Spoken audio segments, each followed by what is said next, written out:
Part 5 of our DIY mold remediation after firing several companies that tried to scam us. This white stuff is blown-in insulation that was wet from the attic and had fallen down to this small area in between the two stories. You can see down there is the fireplace, and I had to take the ladder up into this small chamber. The walls are about 8 to 9 feet tall and have the fiberglass insulation floor to ceiling. I debated whether or not I should remove the insulation, but ultimately I decided it had probably been exposed to a lot of mold, so it needed to be pulled out.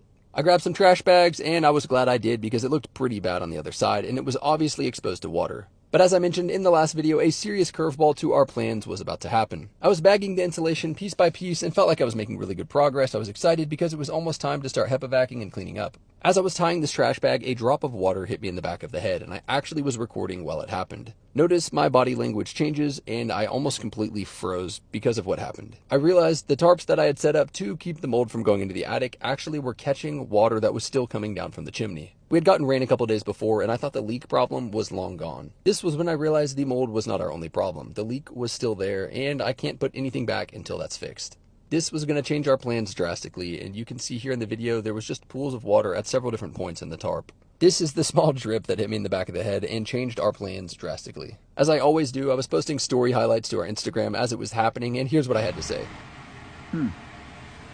As I'm working, I feel something hit the back of my head. I'm like, that was... I'm in shock right now. I'm like completely in shock right now.